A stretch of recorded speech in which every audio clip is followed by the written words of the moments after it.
शुरू।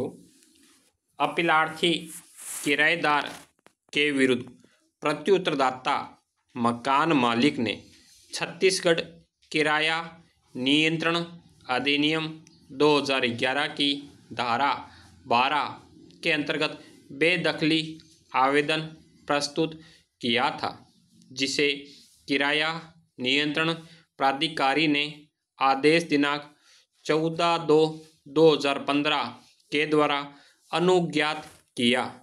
अपीलार्थी ने इस आदेश के विरुद्ध किराया नियंत्रण न्यायाधिकरण के समक्ष प्रथम अपील किया, जिसे आक्षेपित आदेश दिनांक 1/12/2015 के द्वारा न्यायाधिकरण ने निरस्त कर दिया और किराया नियंत्रण प्राधिकारी के आदेश का अनुमोदन कर दिया। अतः अपीलार्थी ने अधिनियम की धारा 13 उपधारा 2 के अंतर्गत सीधे उच्चतम न्यायालय के समक्ष यह अपील प्रस्तुत किया। छत्तीसगढ़ किराया अधिनियम 2011 की धारा 13 की उपधारा 2 के अंतर्गत किराया नियंत्रण न्यायाधिकरण के समक्ष अपील करने का निम्न प्रावधान किया। किराया नियंत्रण न्यायाधिकरण के किसी आदेश के विरुद्ध अपील उच्चतम न्यायालय में होगी। अपीलार्थी के अपील पर सर्वप्रथम 18/4/2016 को संबंधित पीठ ने अपील पर इस आधार पर संदेह व्यक्त किया कि क्या न्यायाधिकरण के निर्णय के विरुद्ध सीधे उच्चतम न्यायालय के समक्ष अपील प्रस्तुत किया जा सकता है। अतः संबंधित पक्षों को नोटिस जारी किया गया। बहस के दौरान एडवोकेट जनरल छत्तीसगढ़ ने तर्क प्रस्तुत किया कि छत्तीसगढ़ किराया नियंत्रण अधिनियम 2011 को राष्ट्रपति की सहमति प्राप्त है, इसलिए धारा 13 उपधारा 2 को भारत के संविधान के अनुच्छेद 138(2) और 200 का संरक्षण प्राप्त है, इसलिए यह एक वैध विधि है। दूसरी तरफ भारत सरकार की ओर से यह तर्क उठाया गया कि राज्य सरकार ऐसा विधि निर्माण करने के लिए सशक्त नहीं है।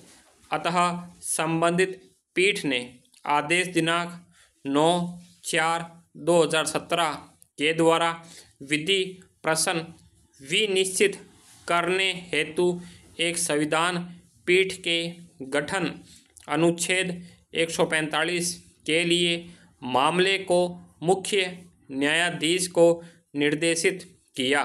पैरा देवेंद्र फडणवीस को सरकार बनाने के लिए आमंत्रित करने तथा मुख्यमंत्री पद की शपथ दिलाने के राज्यपाल ने भारत के संविधान के अनुच्छेद 14 के उल्लंघन में असंवैधानिक, मनमानापूर्ण, अवैध और प्रारंभ से ही शून्य घोषित किया जाए।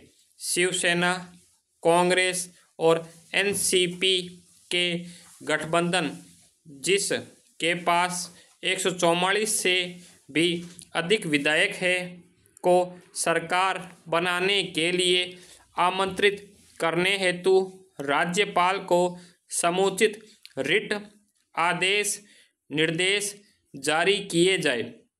विधायकों को शपथ दिलाने के लिए दिनांक 24/11/2019 को एक विशेष सत्र बुलाने, कार्यवाही का वीडियो रिकॉर्डिंग किए जाने, फ्लोर टेस्ट के लिए कार्यवाहक स्पीकर नियुक्त करने हेतु अंतरिम उपचार के लिए आवेदन को स्वीकार किया जाए।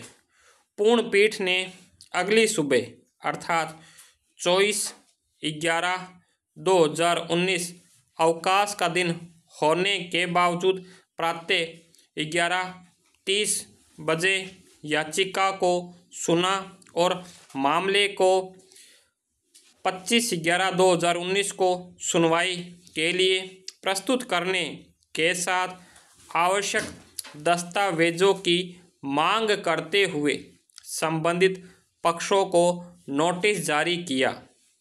पुनः मामले पर विचार करते हुए न्यायालय ने यद्यपि राज्यपाल की शक्तियों पर बाद में विचार करने का आदेश दिया, किंतु अंतरिम उपचार के संदर्भ में निम्न निर्देश दिया।